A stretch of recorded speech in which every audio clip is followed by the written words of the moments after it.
My father slid a single sheet of paper across the dinner table, stopped it right under my hands, and said, "Everything goes to your brother.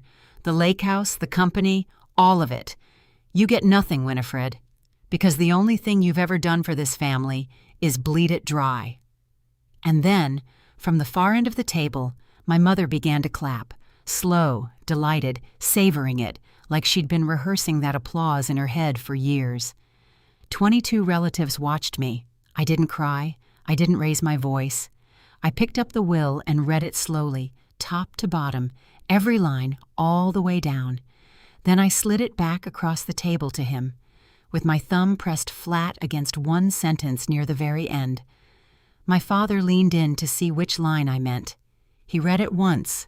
He read it again, and every bit of color drained straight out of his face. If you have ever been the person a family quietly decided to blame, the one who held everything together in the dark and got called selfish out in the light, then stay with me right to the end of this, because you are going to want to see exactly how it landed. My name is Winifred Thorne.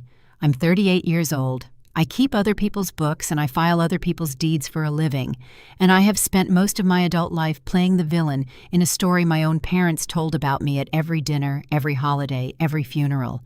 If that ache is the reason you clicked on this, do me one small favor and tell me in the comments where you're listening from. It honestly helps more than you know. Now let me take you back, because to understand what was written on that one line under my thumb, you first have to understand how I became the Thorne family leech in the first place. You have to understand the house before anything else. The lake house on Cedar Lake was not just a house to us. My grandfather built it with his own hands in the year he opened the marina, Cedar, and Riverstone, 3 stories facing the water, a long dock, a boathouse, a stone chimney you could see from halfway across the lake. When people in our town said the Thorne place, they didn't mean where any of us actually lived. They meant that house. It was the family crown. Every Thorne wedding was photographed on that dock. Every Thanksgiving happened in that dining room. My grandfather used to say the house wasn't ours to keep. It was ours to hand down. And whoever held it was holding the whole family's memory in trust. I loved that house more than any of them, I think, though I was never allowed to say so out loud. And you have to understand the marina, too. Thorne Marine and Supply sat at the south end of Cedar Lake, a fuel dock, a repair shop, a store that sold everything from boat cleats to fishing line to lawn chairs.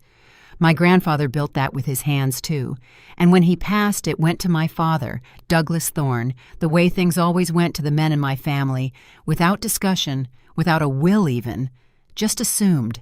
My father ran it for 30 years, and for a long time, that was enough. It floated. It fed us. It gave my parents a place in town, a certain standing, the last name on a sign by the water. Then there was my brother, Grant Thorne, 3 years younger than me, and from the day he was born, he was the son the whole family orbited. Grant was charming in the way that costs him nothing and costs everyone around him plenty. He had my mother's smile and my father's certainty that the world owed him something. When Grant broke a window, it was the ball's fault. When Grant flunked a class, the teacher had it out for him. When Grant totaled his second car, my father drove 3 hours in the rain to bring him home and told me on the phone that night that I ought to be more supportive of my brother. Grant went into sales, cars, then boats, then something with solar panels, then something else. Always a new thing, always about to break big, always one deal away from the life he described to everyone at every family gathering. And then there was me. I was the careful one, the one who read the fine print. I did my homework at that dining room table while Grant was out on the water. I got the scholarship. I studied accounting, then went and got my paralegal certification on top of it, because I liked knowing how the machinery of money and paper and law actually worked underneath the surface, where most people never look. My father used to introduce Grant as, "My son, he's in business," with his chest out. He used to introduce me as, "My daughter, she does. What is it you do again, Winifred?" Even after 20 years, even knowing exactly what I did, especially knowing. I want to be fair, because I've had a lot of years to think about it. It didn't start as cruelty. It started as a preference, the way a lot of families have a favorite and just never say the word out loud. but a preference left to grow in the dark turns into something else. By the time I was in my 30s, I wasn't just the less favored child.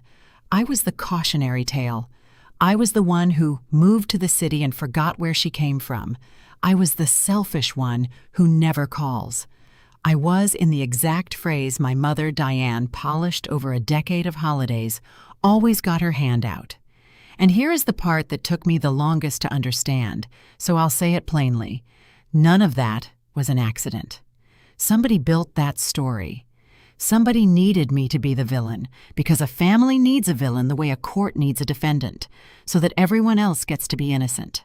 Now let me tell you about the year everything actually changed, the year that put the words under my thumb. It was 7 winters ago. I got a call from my mother, which was already strange because my mother did not call me. She called Grant and let information reach me secondhand, weeks late, if at all. But that night she called, and she was crying. The real kind, not the performance kind, and she said, "Your father needs help and he's too proud to ask, and I don't know what to do." I drove up to the lake that same weekend. What I found when I got there was a man in free fall, though he'd have died before admitting it. The marina had been dying for 3 years. The big box store 2 towns over had gutted the retail side. A couple of warm winters had killed the ice fishing trade. My father, rather than shrink the business or ask anyone for advice, had done what proud men do. He'd doubled down in secret. He had taken out a second mortgage on the lake house, the untouchable house, my grandfather's house, and poured every cent of it into the marina to keep it breathing. And it hadn't worked. The marina was still drowning, and now the house was mortgaged to the rafters, and he had missed payments, and Cedar Valley Savings had sent the letter.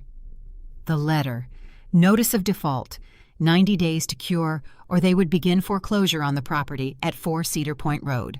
I sat at that dining room table, the same table, remember that table, and I read the letter, and I read the mortgage, and I read the marina's books, which he finally grudgingly let me see only because my mother stood behind him with her hand on his shoulder, telling him to let his daughter help. And what the numbers told me was simple and terrible. The marina, as a business, was probably not savable, at least not fast enough, but the house could be saved if someone moved right now, if someone had cash and credit and the stomach to act. The bank didn't want the house. Banks don't want houses, they want to be paid. If the mortgage got cured and the ownership got put somewhere clean and stable, the house was safe. I need to tell you who else was at that table that weekend, because it matters more than anything else in this whole story. Grant was there, my golden brother, the man of business, the son who was going to carry the Thorne name. He was there for exactly 1 dinner, and he spent it explaining to all of us why he could not possibly help. His credit was, in his words, in a rebuild phase.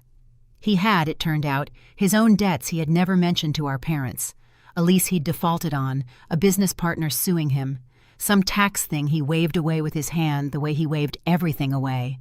Grant could not put his name on anything.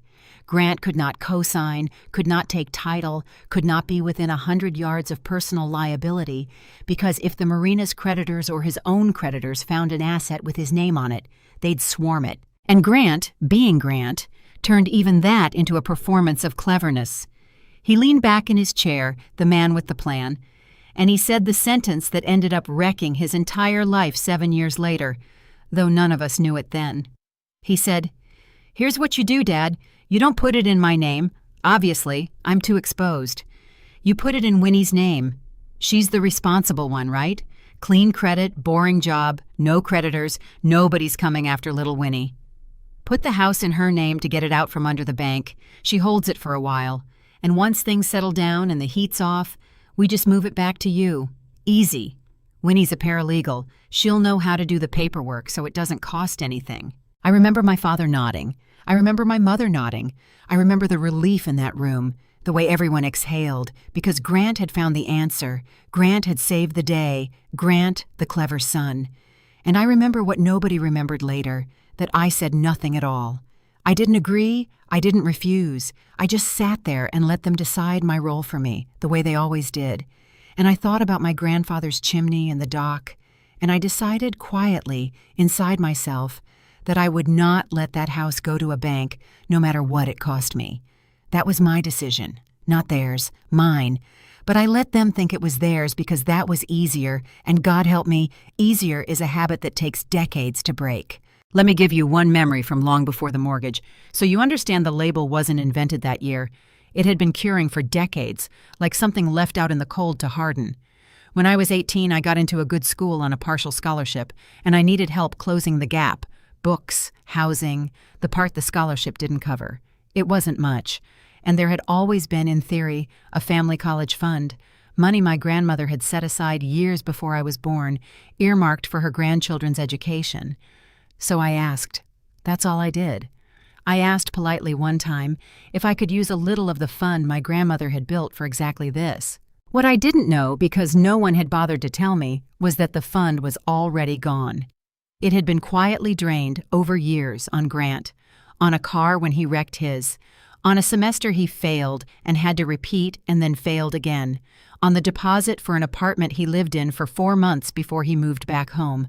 The money my grandmother meant for education had gone to cushion my brother's every soft landing, and nobody had thought to mention it to me because I was the child who didn't cause problems, and children who don't cause problems are easy to forget until the day they need something. So when I asked, once quietly, for help with my books, my mother turned it into the first public performance of a show she would run for the next 20 years.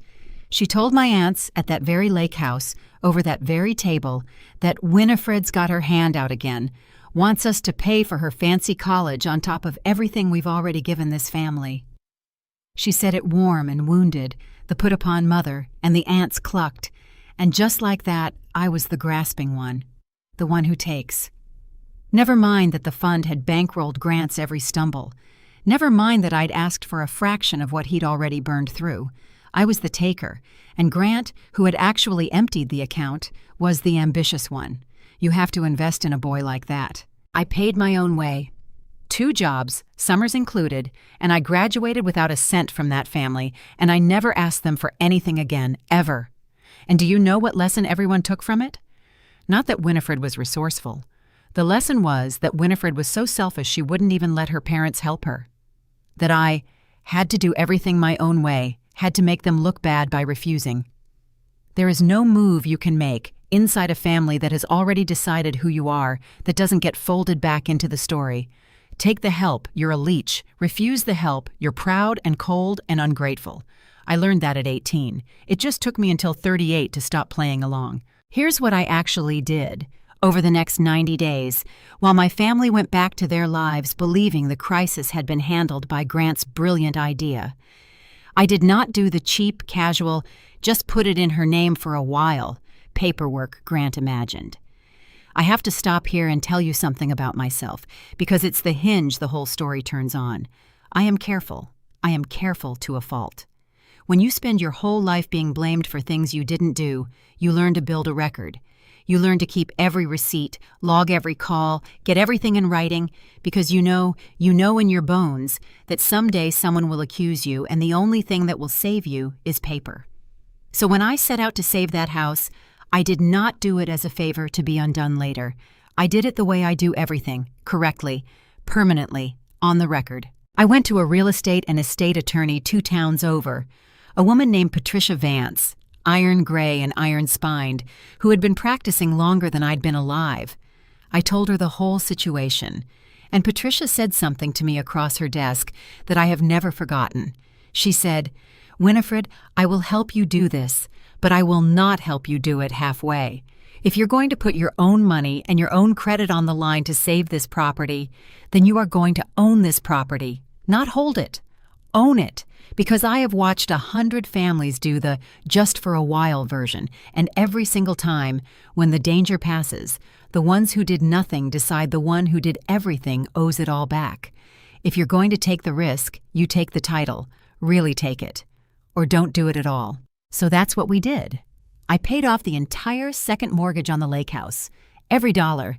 I used the savings I'd been building since I was 22, the boring, careful savings my family mocked me for.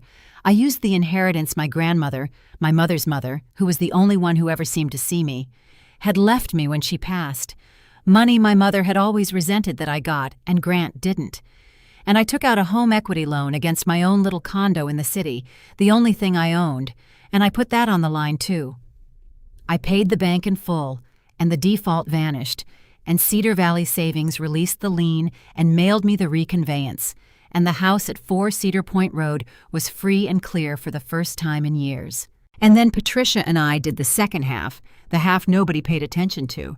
My father, in exchange for me clearing the mortgage and putting cash into the marina to keep its doors open one more season, signed a deed, not a scribble on a napkin. A properly drafted, properly notarized warranty deed transferring the lake house from Douglas Thorne to Winifred Thorne for good and valuable consideration, which is the legal way of saying I paid for it, and everyone acknowledged I paid for it. And alongside it, because the marina operated through a company my grandfather had set up years ago called Thorne Family Holdings, LLC, the entity that actually held the business assets and, it turned out, a slice of the land. My father signed a membership interest assignment, transferring his controlling interest in that LLC to me as well. Patricia insisted on it, because she said if I was going to be responsible for the property, I needed control of the entity attached to it, or I'd be an owner in name with no power in fact. I want you to hear the next part very carefully, because 7 years later it detonated. Patricia Vance did not let my father sign those documents blind. She was too good a lawyer for that, and honestly, too decent a person. She sat him down at her conference table, and she explained, out loud, in plain English, exactly what he was signing. She told him this was a real transfer of real ownership. She told him there was a buyback option written into the agreement, that for a period of 3 years, my father would have the right to purchase the property and the LLC interest back from me at the price I'd put in, if the family's fortunes recovered.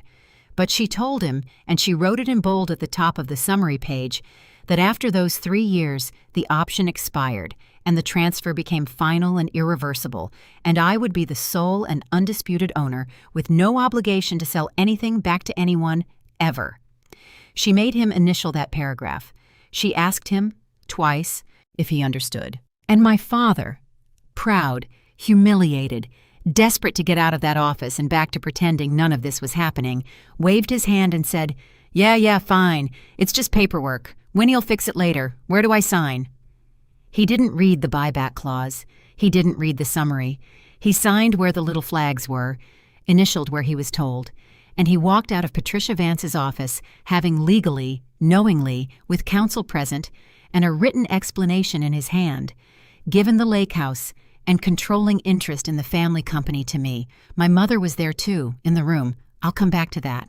My mother witnessed one of those signatures. Remember that. Hold on to it. Let me actually put you in that room, because it matters more than almost anything else I'll tell you.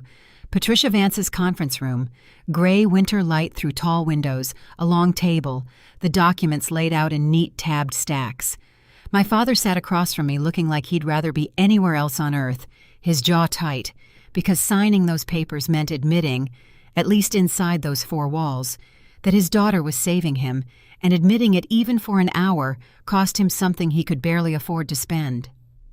My mother sat beside him, and Patricia, doing her job the way she always did it, slid the summary page in front of my father and read the key parts aloud, and when she reached the buyback clause, she stopped and tapped it with one finger and said, "Douglas, I need you to hear this part specifically. This is a real transfer of ownership, not a favor. You will have 3 years to buy it back if you want it. After 3 years, it is permanent, and it cannot be undone by anyone. Do you understand what I'm telling you?" And my father, without reading a single word of it, waved his hand and said, Yeah. Winnie handles the paperwork. That's her thing. Just show me where to sign." Patricia asked him a second time. He said it a second time. So she made him initial the paragraph, and he initialed it the way a man signs a credit card slip at a restaurant, not looking, wanting it over with. And my mother watched every second of it. She was not confused about what was happening in that room. She was not misled, and she was not rushed. She sat right there, and she heard Patricia Vance explain in plain English that this was permanent, that this made me the legal owner. And then my mother picked up the pen herself and signed her own name on the witness line, certifying that she had watched her husband sign freely and knowingly.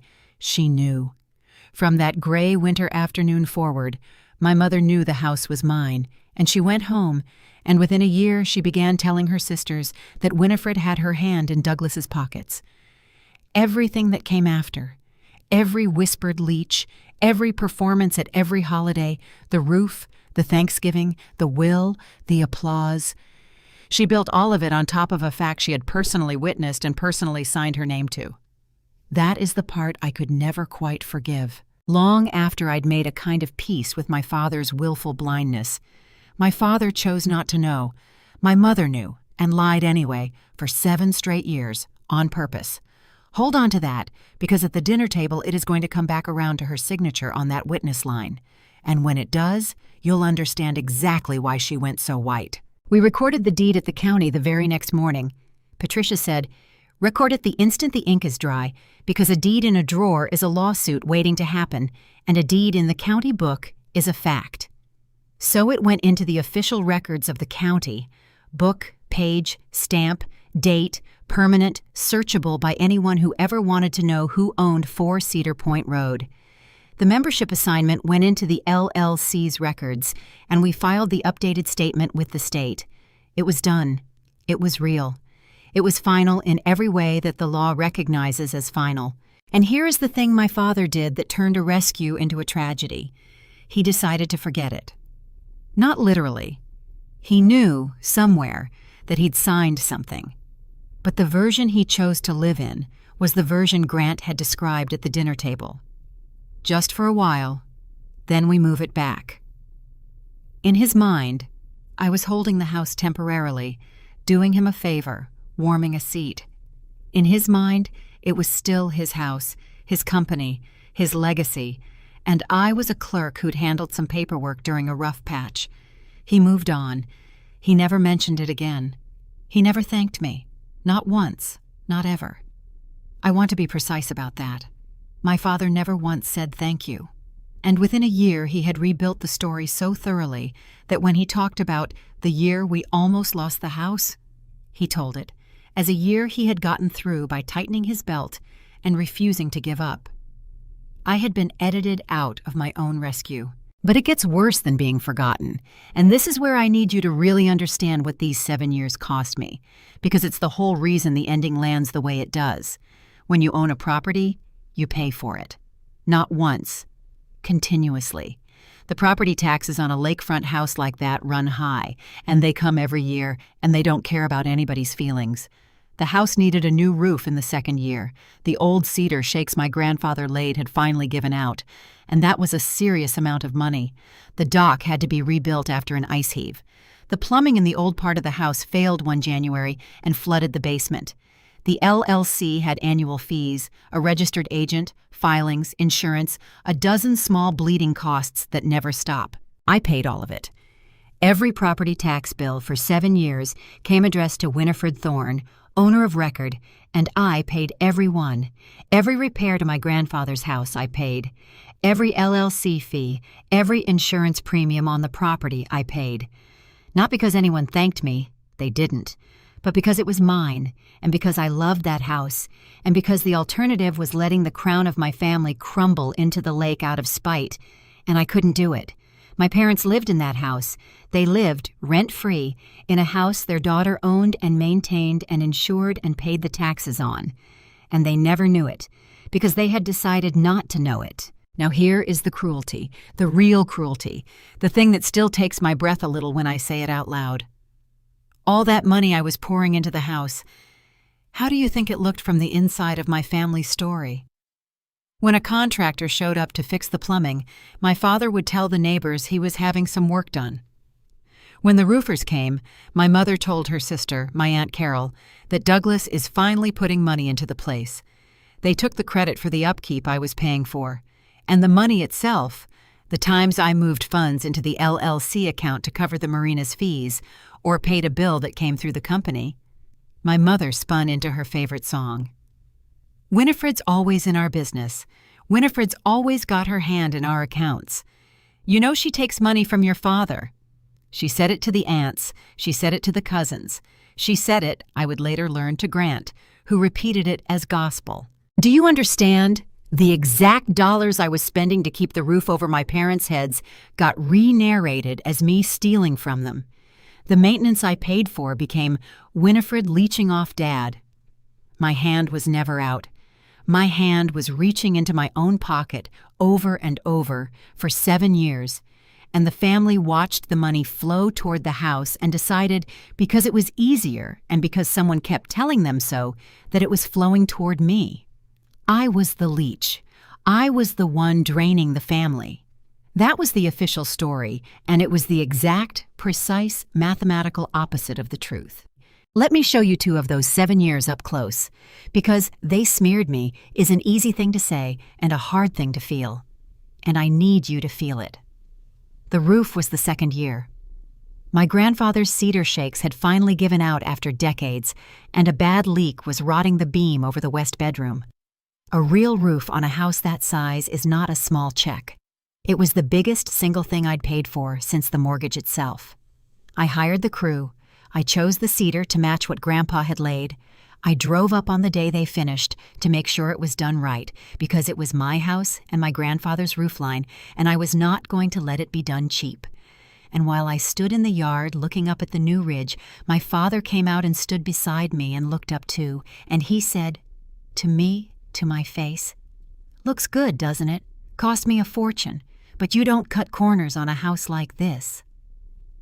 Cost him. He'd forgotten so completely, or decided so completely, that he said it to the very person who had written the check, and he believed every word. That was the moment I understood he wasn't only lying to the neighbors. He was lying to himself first, and the neighbors just got the runoff. I almost said it that day. It was right there in my throat. I paid for that roof, Dad. I've paid for all of it.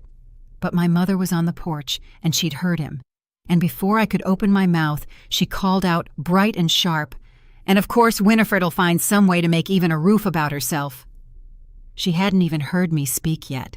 She was preloading the frame so that whatever I said next would already be filed under Winifred making it about herself. So I swallowed it, the way I'd trained myself to, and I said, "It does look good, Dad." And I got in my car, and I cried on the lake road where none of them could see me, because that road was where I did all my crying in those years, alone, in the car, driving away. The other year I'll show you is the Thanksgiving 3 years ago, because I understand now that it was the dress rehearsal for the night that changed everything. The property tax bill had come that same week, addressed to me, as always, paid by me, as always. And at dinner, at that table, under that chandelier, my mother decided to perform. She turned to Aunt Carol, loud enough for the whole table, and said, "You know Winifred's still got her fingers all through your father's money. Always some check, always some account she's mixed up in. I don't know how Douglas stands it."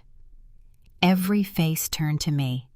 I had, that very week, paid the taxes on the house they were all eating dinner inside.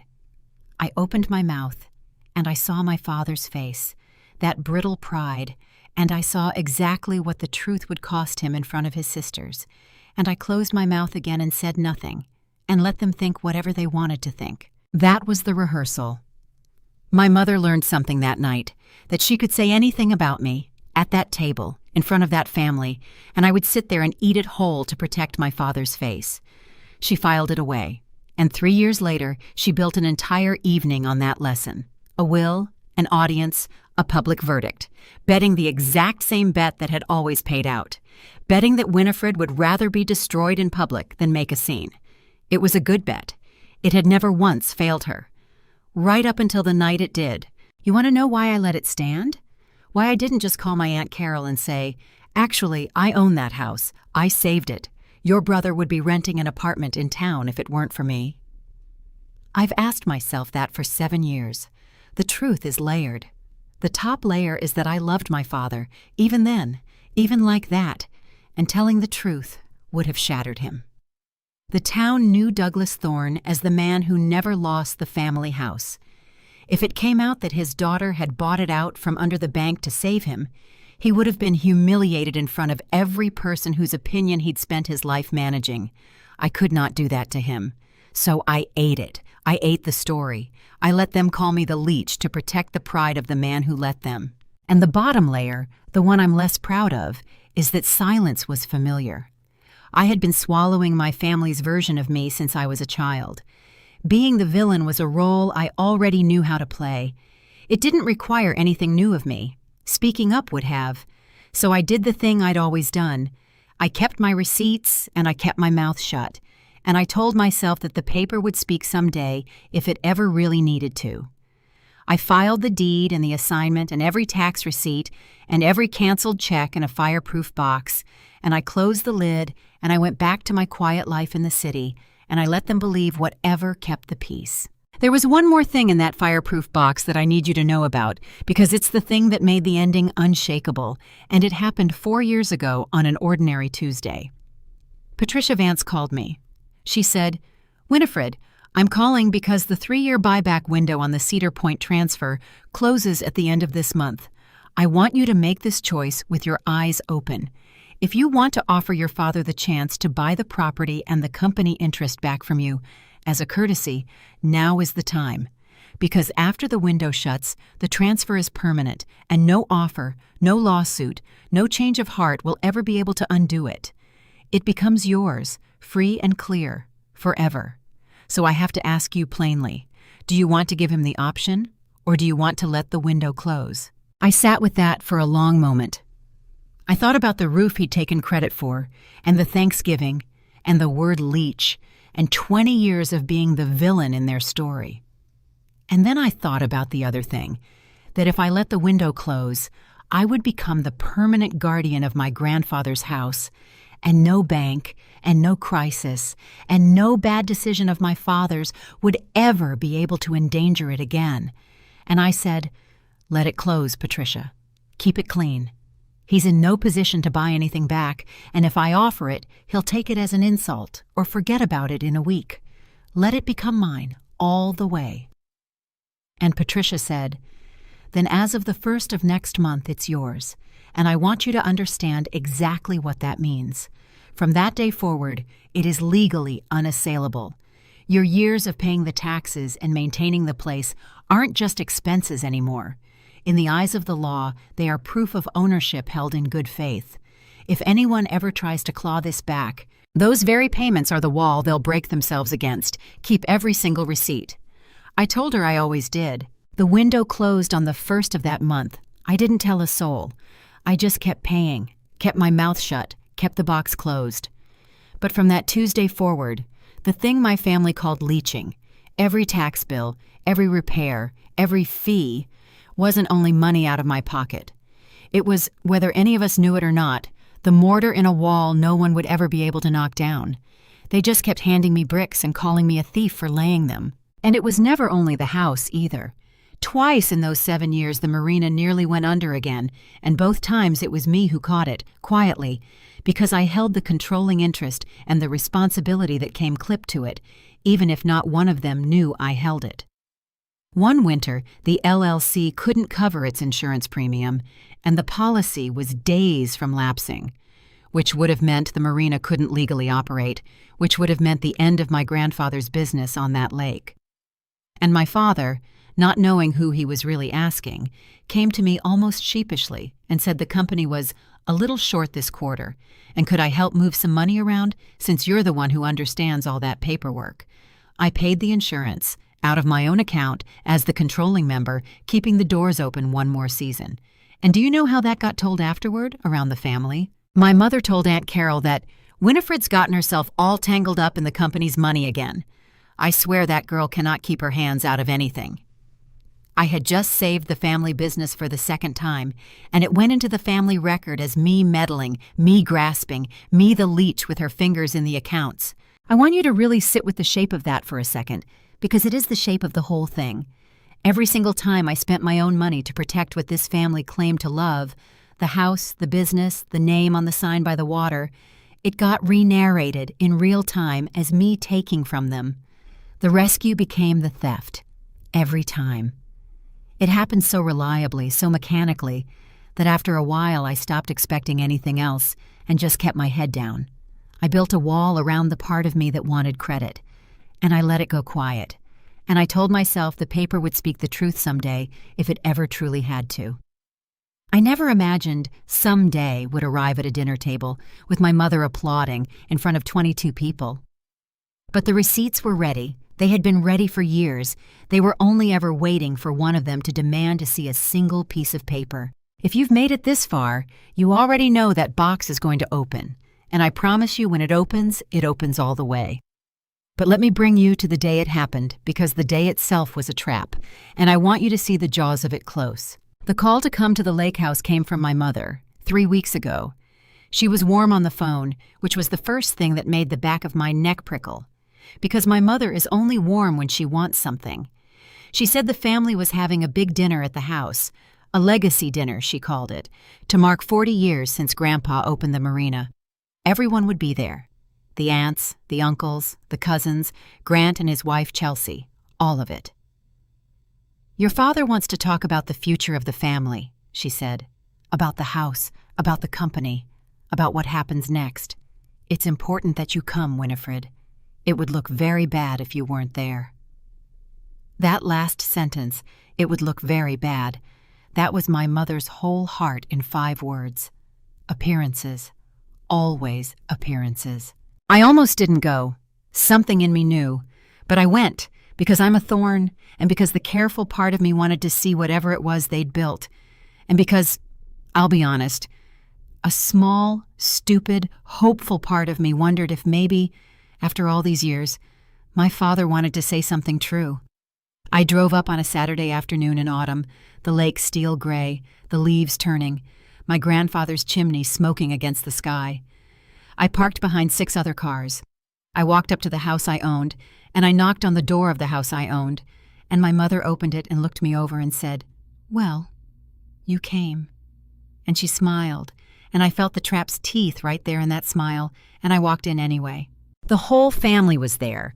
Aunt Carol and Uncle Ray, who ran the hardware store in town, my mother's brother, Uncle Pete, 4 or 5 cousins with their spouses and a couple of babies, and Grant at the center of it all as always, holding court by the fireplace with a drink in his hand, telling a story that had everyone laughing, and his wife Chelsea beside him in a dress that cost more than my car payment. When Grant saw me, he raised his glass and called across the room, "There she is, the accountant. Everybody hide your wallets." And the room laughed, warm and easy, because that was the family sport, and I was the ball, and I smiled the smile I'd been smiling my whole life and said, "Hi, Grant," and went to help my aunt in the kitchen because being useful was the only safe place in that house. Before we sat down, there was the cocktail hour, and the cocktail hour told me everything about what my brother believed was coming. Grant was holding court the way he always did, but that night he was holding court specifically about the marina. He was telling Uncle Pete about his plans for the business, about how he was going to modernize the whole operation, about vendors he'd already started talking to, as if it were his. He'd been up at the marina that very week. A cousin whispered to me over the potatoes, giving directions to the 2 men who still work the fuel dock, telling them how everything was going to change once he was running the show. He was so certain of the inheritance that he had started spending it in advance, giving orders at a business whose controlling interest, though he had no idea, had belonged to me for 7 years. Chelsea found me by the drinks table. She looked me up and down, the family appraisal, the same one my mother does, and she said with a little laugh that was meant to sound kind and didn't, "It's so good of you to come, Winifred. I know these family things must be hard for you. Grant worries about you, you know, living alone in the city, that job of yours. He says he's going to make sure you're taken care of once everything's settled." Taken care of? My brother giving my house away inside his own head and casting himself as the generous one who would toss his spinster sister a few dollars off the top of an estate he was about to inherit. I said, "That's very thoughtful of him," as flatly as it is possible to mean anything, and Chelsea, who has never once heard a subtext in her life, smiled and squeezed my arm and drifted off, feeling charitable. And underneath the whole evening, humming, was the marina itself, because you have to understand that the will didn't only hand Grant the house, it handed him controlling interest in Thorne Family Holdings, LLC, the entity that runs the marina, holds its assets, and decides what happens to my grandfather's business. Grant wasn't just planning to move into the lake house. He was planning to run the company, to be the thorn with his name on the sign by the water. Every joke he made that night, every "once I'm running things," was built on the same invisible mistake, that my father still had something to give him. My father was about to stand up in front of his entire family and grandly hand my brother two things, a house and a company, and both of them had walked out of his hands 7 years earlier, on a deed and an assignment that Grant himself had told him to sign. The whole room was getting ready to toast a gift that did not exist. And I was the only person there who knew it, sitting quietly in the middle of the table, being useful, saying nothing, one hand resting on a leather folder in my lap under the edge of the tablecloth. Dinner was in the dining room, at the long table, under my grandfather's chandelier, in the house I owned. My father sat at the head. He looked older than I remembered, and there was a hardness to him that night, a brittle, propped-up confidence, like a man playing a part he'd practiced. My mother sat at the far end, facing him, and I realized only later that the two of them had staged the whole room, that they'd put me in the middle of one side, exposed, with relatives on either hand and both parents able to watch my face. It was a courtroom, and I was in the dock, and I didn't even know the trial had started. They let us eat first. That was part of it too, I think. Let everyone get comfortable, warm, full, a little wine in them, an audience relaxed and ready. And then, over dessert, my father tapped his glass with his fork, and the table went quiet, and he stood up. He said he wanted to talk about the future. He said the Thorn name meant something in this town, that his father had built something out of nothing, that a man's legacy was the most important thing he could leave behind. He talked for a while. He was, I realized, giving a speech he'd written, and then he reached into his jacket and took out a folded document, and he unfolded it, and he said, "I've had my will redone. I wanted to do it here, with all of you, because I believe a man should have the courage to say to people's faces what he means to do." And that's when he did it. He looked down the table at me, and the whole family followed his eyes to me, and he said the words I'll hear for the rest of my life. He said, "The lake house, your grandfather's house, and my controlling interest in the family company, Thorn Family Holdings, go to Grant. He's the one who'll carry the name. He's the one who understands what this family is." Then he slid the will down the table, and it stopped in front of me, and he said, "As for you, Winifred, you get nothing. And you know why. Because for years all you've done is take from this family. Money out of my accounts, your hand always out, always in our business. I won't reward that. A father has to be honest even when it's hard. You get nothing." And my mother clapped. I want you to sit in that clap with me for a second, because it's the whole story. She didn't clap once, startled. She clapped the way you clap at the end of a performance you produced. Slow, satisfied, her eyes on me the entire time, a small smile playing at her mouth. And around the table, I watched the relatives shift and murmur, some embarrassed, some nodding along because they'd been fed the Leach story for years, and here was Douglas confirming it, saying out loud what they'd all whispered. Aunt Carol wouldn't look at me. Grant, by the fireplace glow, wore an expression I can only describe as triumph wearing a mask of humility. He put his hand on his heart. He said, "Dad, I don't know what to say. It's an honor." Chelsea squeezed his arm. "Now, you're going to want to know what they actually wanted from me at that table, because humiliation for its own sake wasn't the point. My mother doesn't do anything for its own sake, and this is the part I only fully understood later when all the pieces were on the table. They needed me to sign something.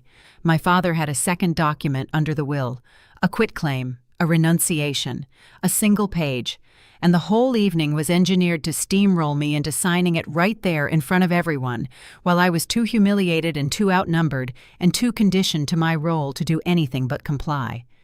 They were betting on 20 years of my silence.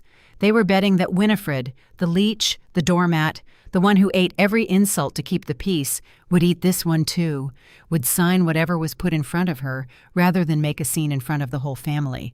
They had built the entire dinner around that bet. What they did not know, what nobody in that room except me knew, was why they needed the quitclaim so badly. And I did know because 3 days earlier something had crossed my desk that told me exactly what my father had already set in motion.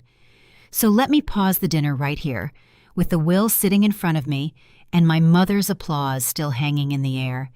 And let me tell you what I'd found out that week, because it changes everything about what happened next. Before I do, if you're still with me, and I hope you are, because we're right at the turn now, take 1 second and hit that subscribe button. Not for me, for every person who's ever been the one who paid and got called the taker. Stories like this one only find those people if the numbers say they should, and you are the numbers. Okay, here's what I knew that they didn't know I knew. I keep the books and file the deeds for a small firm in the city, and part of what that means is I have friends in the business, title people, county clerks, other paralegals, the quiet network of people who move paper for a living. 3 days before that dinner, I got a call from a woman I'd trained years ago who now worked at First Cedar Title, the title company that handles most of the closings up in Lake Country. She called me not about my case, she didn't know it was my case, but because she'd hit a snag on a file and remembered I'd grown up in the Lake Country, and she wanted to ask if I knew a family selling a place up on Cedar Lake. And she said, "I've got a purchase agreement here for a lakefront property, 4 Cedar Point Road. Seller is a Douglas Thorne, buyer's a developer, and I'm running the title search, and the owner of record isn't Douglas Thorne at all. It's his daughter, apparently. The record's in her name, not his. Douglas swears it's a mistake. Says she did some paperwork years ago that never got undone. He's pushing us to close fast. Do you know these people? Is this clean?" Gyogi. My blood went cold and then very, very still, because what she was describing was my father, without a word to me, secretly selling my house. He had found a developer, a company called Kestrel, that had been buying up lakefront to tear down and build luxury spec homes. And he had signed a purchase agreement to sell the lake house, my grandfather's house, the house I owned, out from under all of us. He was going to sell it, take the cash, and hand it to Grant and cut me out, and he was going to do it fast and quiet before anyone could stop him. Grant didn't know about the sale. That was the strange cruelty underneath the cruelty. My brother thought he was inheriting the actual house, the dock and the chimney and every board of it, thought he'd move in and run the marina from my grandfather's porch. He had no idea our father meant to sell the place out from under him and simply put the money in his hands instead. The will would hand Grant a house on paper. The developer would bulldoze it into the lake, and Grant would end up with a check and a company and no chimney at all. The legacy dinner, the public will reading, the quit claim, it was all machinery built to force my signature so the sale could close clean, so that when the title company came back and said, "The owner is Winifred Thorne," my father could wave my freshly signed renunciation and say, "See, she gave it back, it's fine, close it." Oh, ayaki squad. I told my friend at the title company nothing about my stake. I just said, "The Thornes are family friends." I'd slow down on that one if I were you.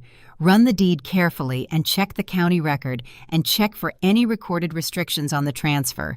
Don't take the seller's word for what he owns. And she thanked me, and we hung up, and I sat in my apartment, and I understood, for the first time in 7 years, that the box was going to have to open. Not because I wanted to open it, because my father had walked up to the box and started prying at the lid himself. And if I stayed silent now, he was going to sell my grandfather's house to a developer who'd bulldoze it into the lake and hand the money to the one person who had spent his whole life taking and calling me the taker. I didn't sleep much in the 3 nights between that phone call and the dinner. I kept picking the whole thing up and turning it over. Part of me, the old part, the 18-year-old part that had learned to swallow everything, wanted to do exactly what I'd always done. Say nothing. Let the sale collapse quietly at the title company. Let my father discover in private that he couldn't sell what he didn't own and spare everyone the scene. That part of me is very strong. It had run my whole life. But there was a newer, quieter voice, and it said, "If you stay silent this time, he doesn't just fail to sell it.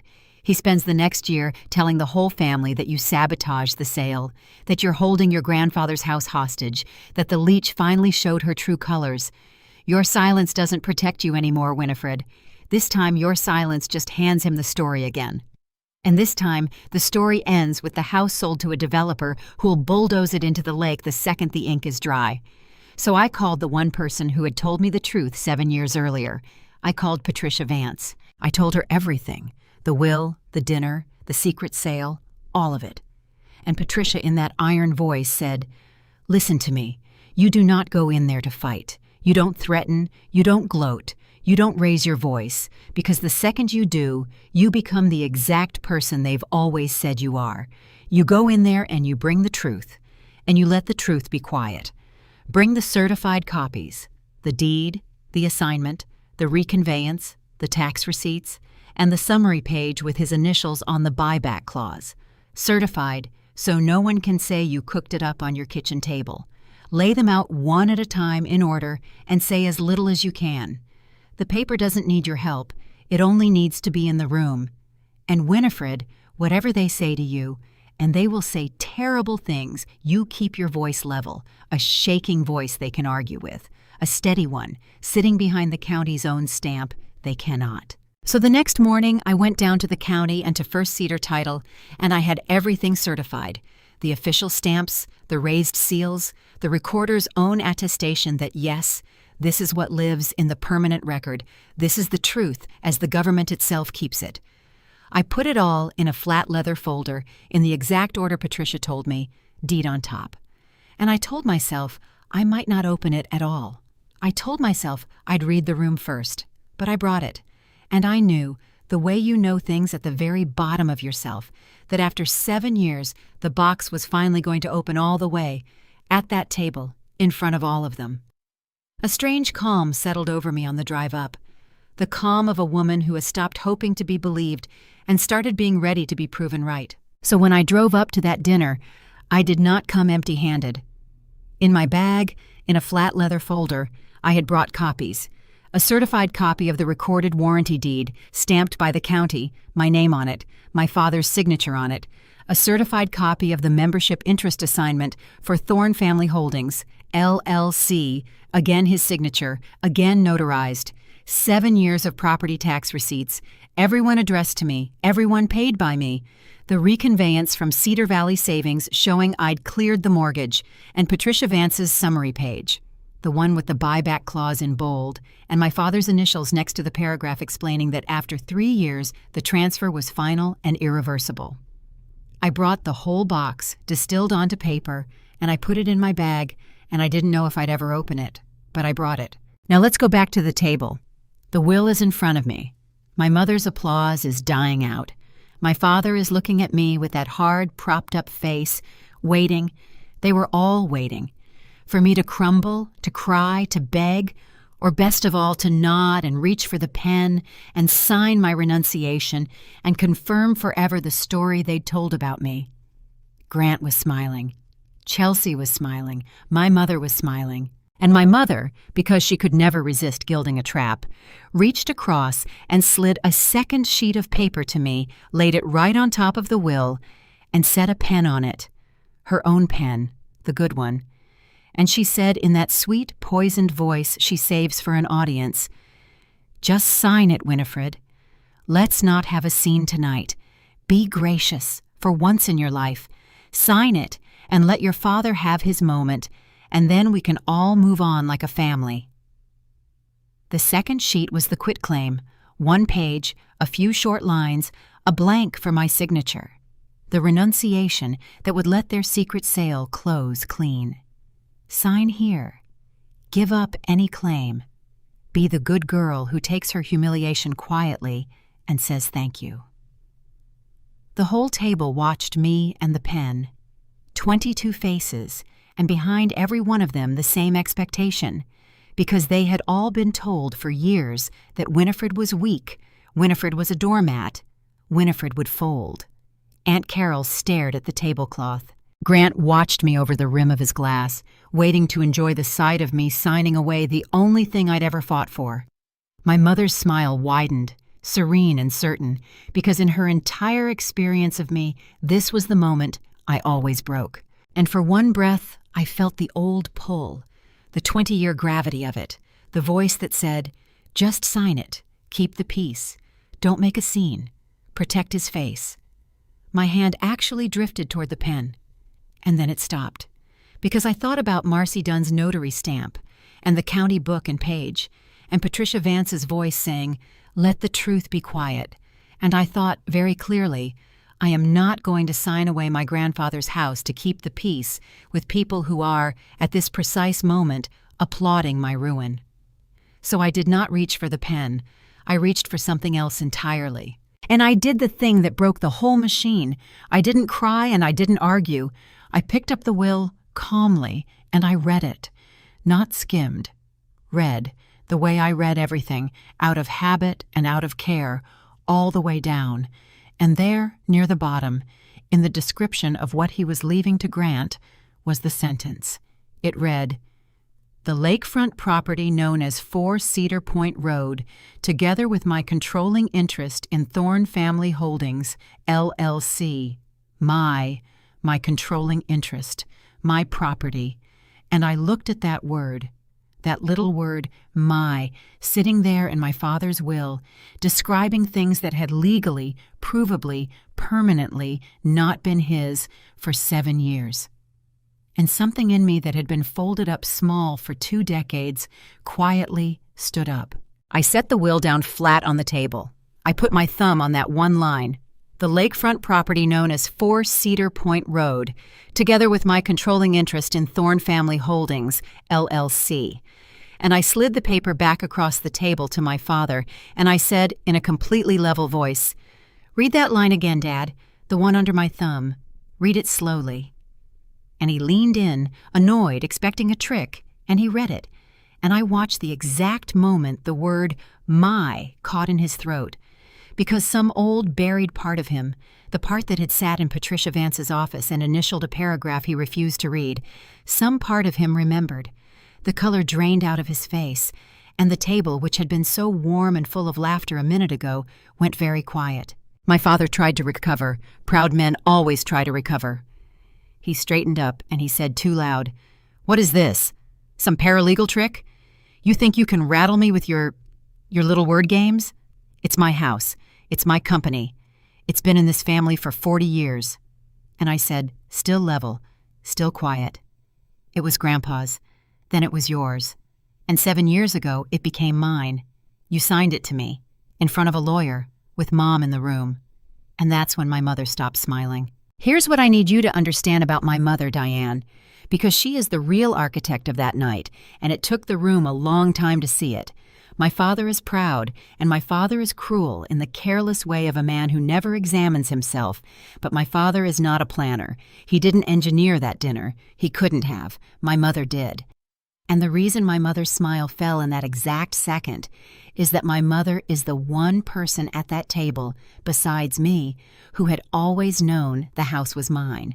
She knew because she was in Patricia Vance's office the day it was signed. She was a witness. Her signature is on the deed as a witness to my father's. She had known for 7 years that the house belonged to me, and she had spent those same 7 years telling the aunts I was a leech, feeding my father the "she takes from us" story, and now she had built an entire public execution to force me to sign the house back to Grant, betting that I would rather sign than expose her lie. So my mother did what she does when a plan starts to slip. She went on the offense. She stood up at the far end of the table and she said, sharp and bright, "Winifred, that is enough. You are humiliating your father at his own table in front of his family with some documents you cooked up. This is exactly what she does," she said, turning to the aunts, playing to the room. "She twists everything. She's a paralegal. She knows how to make paper say anything. There is no house in her name. Douglas, tell her." And she looked at my father, and there was a command in it. And my father, who has taken orders from that look for 40 years, said, "There's no house in your name. Show me one piece of paper. One." So I opened my bag. I've spent my whole life being told to show one piece of paper. I brought the box. I laid it on the table, one document at a time, and I narrated each one in the flat, clear voice I use when I explain a closing to a nervous client, because that voice does not shake and it does not gloat, and it is impossible to argue with. First, the certified copy of the warranty deed, and I turned it so the whole table could see it, and I put my finger on the grantee line, and I said, This is the deed to 4 Cedar Point Road, recorded at the county 7 years ago. Book and page right there, stamped by the recorder. The owner is Winifred Thorne. That's me. And that signature, transferring it, that's yours, Dad, notarized. You can call the county Monday morning, and they'll read it back to you off the public record. My father stared at it. He picked it up with a hand that had started, just slightly, to shake, and he held it close to his face. And I watched him find his own signature, the real thing, unmistakable. And I watched the memory finally break all the way through the story he'd told himself for 7 years. He whispered, "This was temporary. This was... You were holding it, to get it away from the bank. That was the whole... It was temporary." And I said gently, because I did not need to be cruel. The paper was cruel enough. "It was never temporary, Dad. Patricia Vance told you that, in her office, out loud. There was a 3-year window where you could have bought it back. You didn't. The window closed 4 years ago. After that, it was final. She explained it, and you initialed it. Here." And I laid down the summary page, and there in bold was the paragraph, and there beside it were my father's own initials, DT, in his own hand. My father made a sound I had never heard him make. Grant, by the fireplace, had gone from triumph to confusion to something that was starting to look like fear. He crossed the room. He said, "Let me see that." And he grabbed the deed, and he read it, and I watched a very specific thing happen on my brother's face. I watched him recognize his own idea. Because Grant, of all the people at that table, was the one who had said, 7 years ago, "Put it in Winnie's name." Grant had authored the exact instrument that was now cutting him out of everything, and I could see him realizing it in real time, the horror of it climbing up his throat. And he said, too fast, No, that was just to get it past the bank. That was the plan. We always said we'd move it back to Dad. And that right there was my brother confessing in front of 22 relatives that the transfer had been his idea. My mother heard it. Oh, she heard it.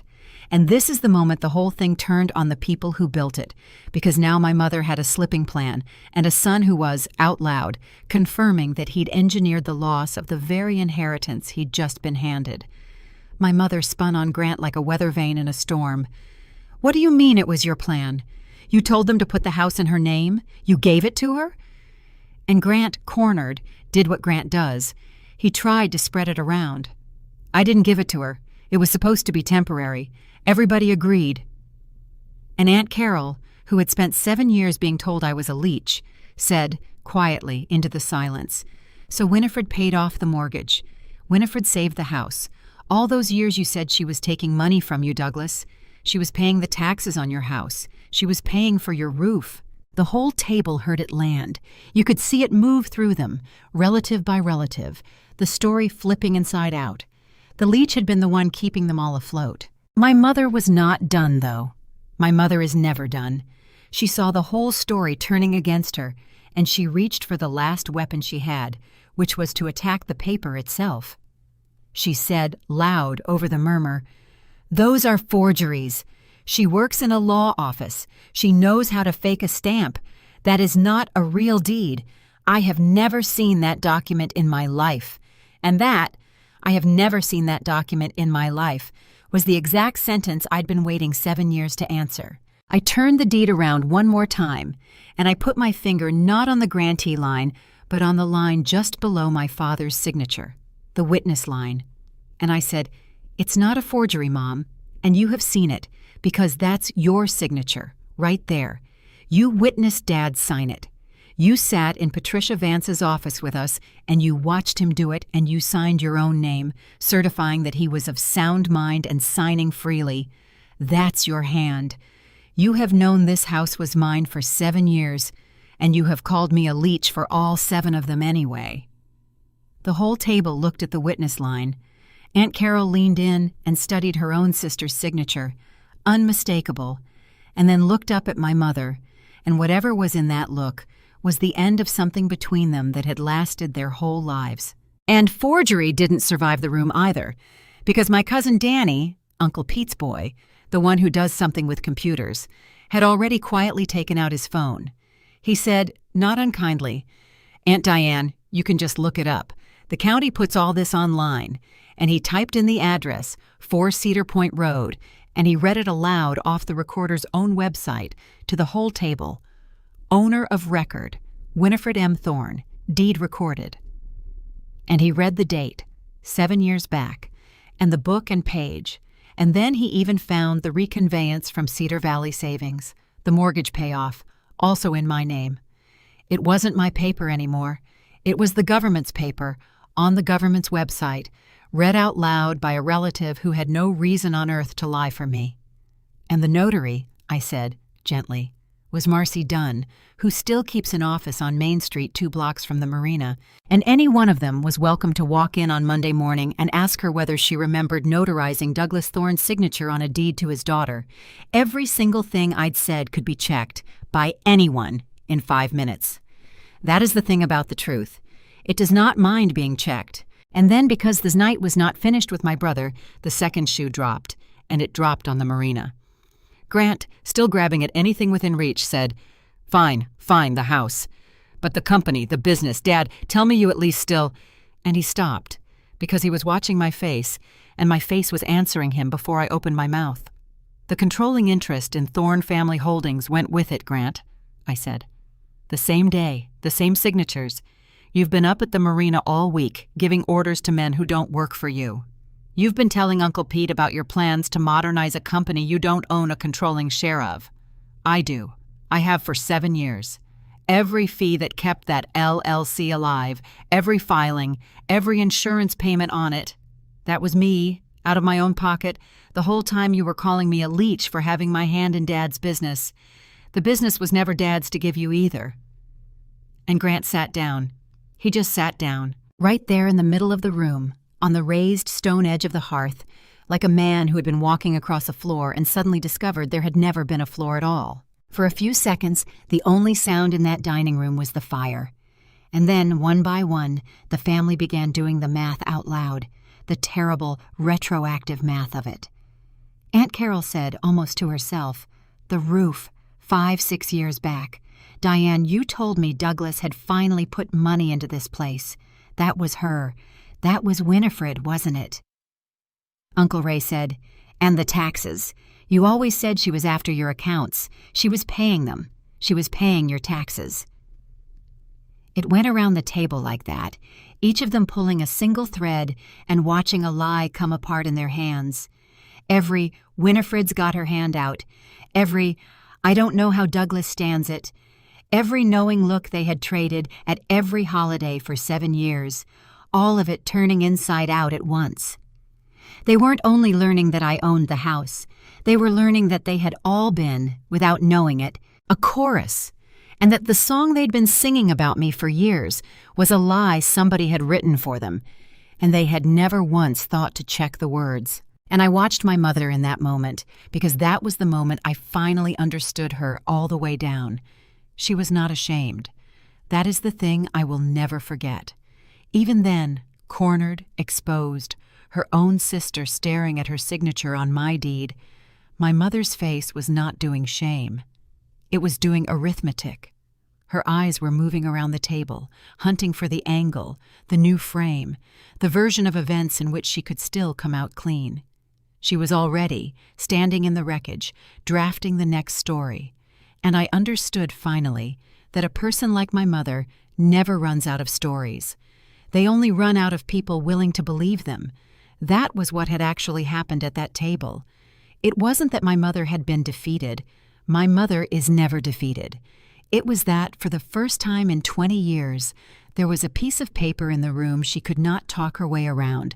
And so, for the first time in 20 years, not one person in that room believed a word she said. We're at the top of this now, so let me tell you exactly how the last of it fell, because my father did the thing that finished him, and it wasn't me who finished him, it was him. My father, drowning, refused to drown quietly. He shoved back from the table and he said, "This is not final. Nothing is final. I'll call my lawyer right now and I'll have this fraud undone by Monday, and then I'll sell the house tonight if I have to whoever I want, and there is nothing you can do about it." And he pulled out his phone and he called his lawyer, a man named Halverson, on speaker at the dinner table in front of everyone because he was going to prove to the whole family that his daughter was a liar and the house was his. His hands were shaking so hard he could barely dial. Halverson answered, and my father said, "Ted, it's Douglas. I need you to tell my daughter that the lake house is mine and this deed she's waving around is nothing."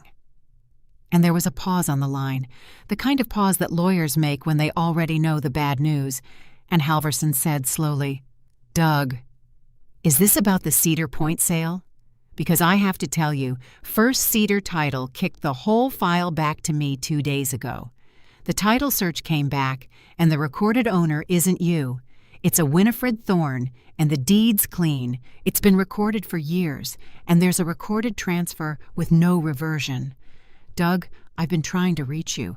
You can't sell that property. You're not on the title. Legally, Doug, legally, it isn't yours to sell. It hasn't been for a long time." On speaker, in front of the whole family, my father's own lawyer confirming every word I'd said. For a moment, nobody moved. Uncle Ray set his fork down very carefully, the way you set something down when your hands aren't quite steady. Aunt Carol had her hand pressed over her mouth. Chelsea had gone white and was looking at Grant like she was seeing him clearly for the first time and recalculating her entire life in real time. And Uncle Pete, my mother's own brother, said into the silence, not to me but to her, "Diane, you knew? All these years you sat at my table and told me she was bleeding Douglas dry, and the whole time you'd signed the paper yourself? You witnessed it?" And my mother had no answer, because for the first time in her life, there was no version of the story that saved her. No reframe, no pivot, no clever turn that could make Winifred the villain when the county's own website said otherwise in black and white. She just sat there with her mouth slightly open, and 20 years of carefully built stories came down around her in total, ringing silence. The dinner table went so silent, I could hear the fire pop in my grandfather's fireplace. My father sat down slowly, like his legs had stopped believing in him, and into that silence, my mother. And I will give her this, she is nothing if not a survivor.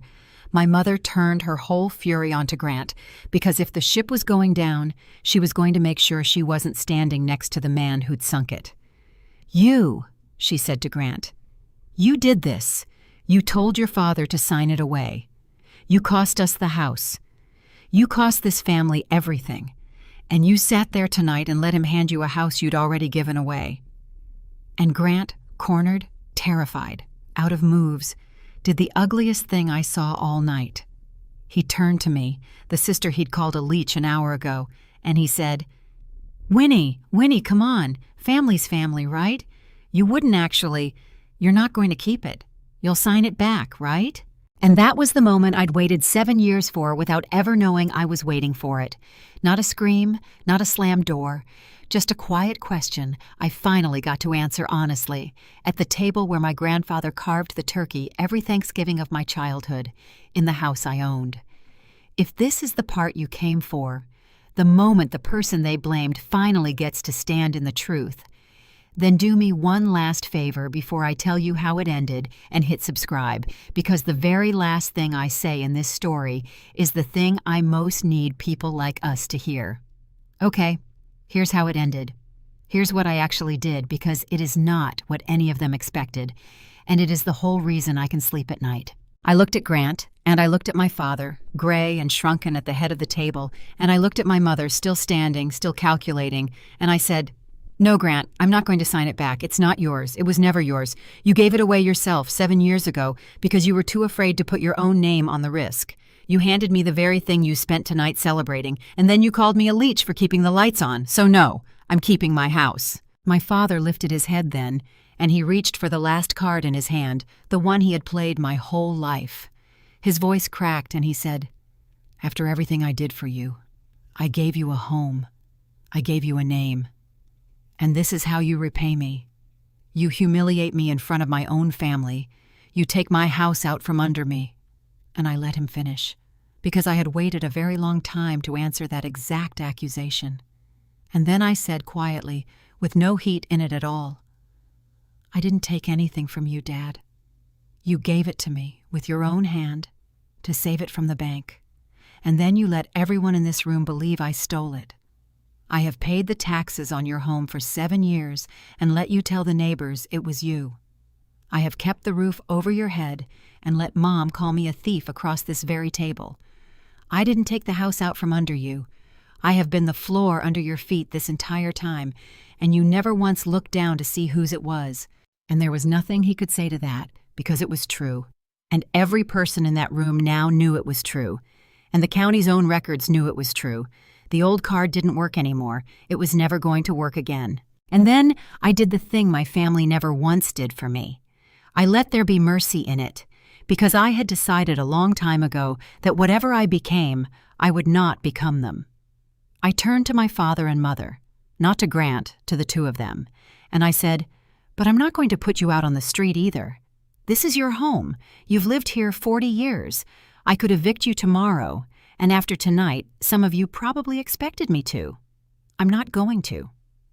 Monday, Patricia Vance is going to draw up a lease, a lifetime lease, $1 a year for the rest of both your lives.